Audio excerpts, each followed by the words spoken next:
Hey guys, a lot of us who have gone through trauma or abuse, we have a real hard time deciding if we should forgive the person who abused us or not, and whether or not that forgiveness means that it's okay. I want you to know that it's not okay that it happened, and I'm going to tell you a quick story, and this story is going to show you how we can forgive those people in order to give ourselves power. A long time ago, there were two people. I'm going to start with the female. Let's say her name is Shannon. Shannon lived in a house where her brother was very abusive to her. Her mother and father had split up because her father was an alcoholic, and he was very abusive at that time because he was drinking so heavily. He was also very confused. He had bipolar disorder, and Shannon's mother had schizophrenia as well as bipolar disorder, I think type 1. Sorry for my delay there. I got a little text message. I was reading it. Okay, so two parents already that were very difficult to deal with. So Shannon had it hard. She had a brother who was very abusive, used to hit her with things like beer bottles and smash them over her head. And when she went to go and tell her mom would say, "Well, why did you do that to him? Why did you do that to him? What did you do? You're a horrible young lady. You must have done something," okay? Now, this young lady didn't know it, but she also suffered from bipolar disorder, manic depressive, okay? So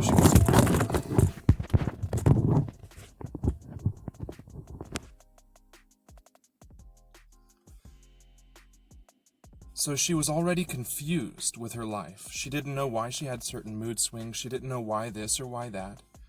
Well, as time goes on, things get more difficult for her in her home, and she's super confused. She has no power. She's out in the streets, running around, no, real rules, no nothing, just her own control, okay? Then one day, she decides to go and move with her father in another state. Well, her mother couldn't handle that. So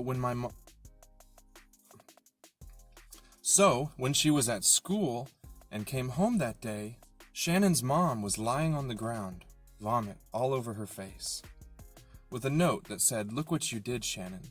Look what you did. You did this to me." And she was laying there, seemingly dead.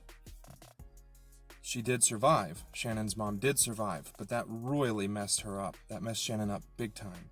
So when she finally did leave to go live with her dad, her mom took all of her belongings and burned them up because she was dead to her. Well, then she had it rough with the dad, too. I mean, he was always drinking. He had quite a temper. And at about 14 years old, Shannon had to move out on her own. She had her own trailer. She lived in a trailer park, and it was probably very rough. A lot of bad things happened to her. You know, she was using at the time because she was young and trying to self-medicate and confused, and she was institutionalized, and she just had it so terrible. Just so terrible. Well, then the young man, we're going to call him Leonard. It's one of my favorite names. Well, the young man, his parents also split up when he was young. His mother was having affairs on his father, but she had him convinced that Leonard's father was the one having the affairs. So he was quite confused about that, okay? So then, as he's going through school and growing up, he gets into drugs. He has no real relation to a father, a loving father. So he decides to take control of his life by becoming a complete jerk at school, being a bully, putting bombs in toilets and blowing that up, and just being destructive and getting in trouble and doing drugs and running around, being confused, having an issue with women, and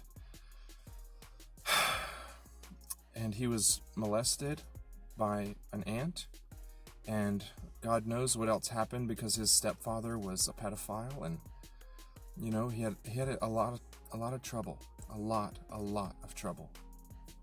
And the man had total narcissistic tendency disorder or borderline personality disorder. I'm not really sure what it was exactly. It's undiagnosed. But then these two people meet. This one had no control in their life.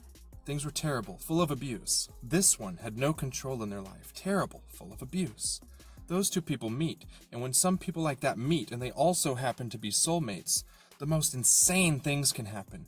Both of them felt like, when I have children, I'm going to be in charge. I'm going to be in control of them, and I am going to be the boss.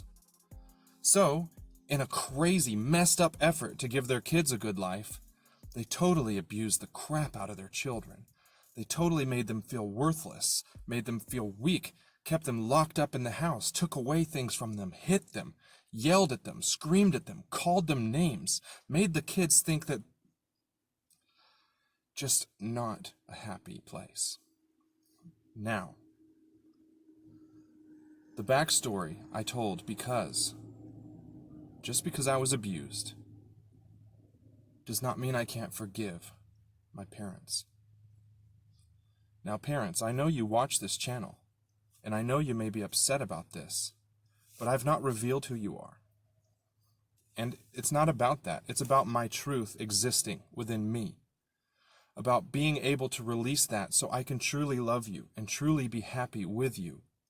Sometimes it's hard for us to have a relationship because I feel the life that I had as a child coming in and trying to invade the life that I've created for myself as an adult. Without a shadow of a doubt, I love you and forgive you. I have a hard time getting over it. That's all.